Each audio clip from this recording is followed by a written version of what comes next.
하루를 시작하는 말씀, 오늘은 사무엘상 13장 8절에서 9절 말씀을 함께 나누겠습니다.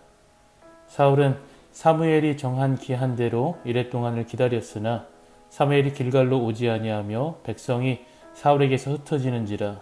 사울이 이르되 번제와 화목제물로 이리로 가져오라 하여 번제를 드렸더니. 여러분, 믿음은 기다림이기도 합니다.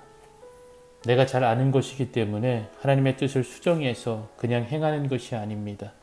아니면은 아주 긴급한 것이기 때문에 먼저 나의 방법으로 행하거나 급하지 않기 때문에 나중에 하는 것이 아닙니다. 믿음은 전적으로 하나님께서 그의 때에 그의 방법으로 반드시 이루실 것을 신뢰함으로 성실하게 기다리는 것이 믿음입니다. 여러분, 기다린다는 것이 아무것도 하지 않는다는 것을 말하는 것이 아닙니다. 성실하게 주어진 일상 속에서 각자에게 주어진 사명을 행하며 하나님의 일하심에 자신을 맡기는 것입니다. 사울 왕은 하나님의 때를 기다리지 못했습니다. 그래서 급한 마음에 번제를 스스로 드렸습니다. 하나님께 예배드리는 것이 왜 문제가 될까요?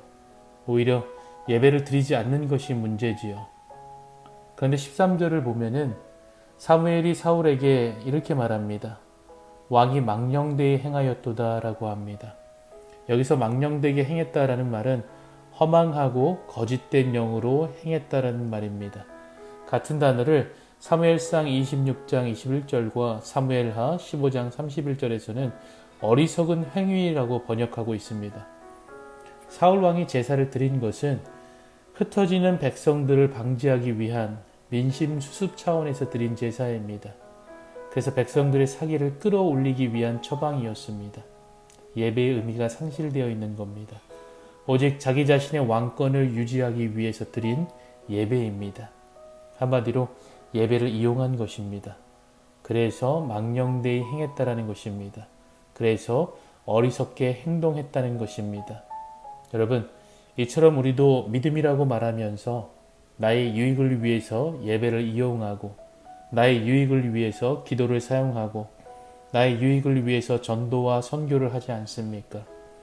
혹 하나님의 말씀에 순종하기보다는 미리 정한 나의 뜻이 이루어지기를 바라는 마음으로 기도하며 행하진 않습니까? 여러분, 믿음은 하나님의 일하심에 나를 맡기는 것입니다. 그래서 하나님의 때를 기다려야 합니다.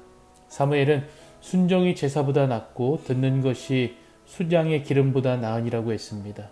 믿음은 하나님의 약속을 신뢰함으로 그 약속의 이루어짐을 기다리며 주어진 일상에서 각자의 사명에 순종함으로 살아가는 것이 믿음입니다.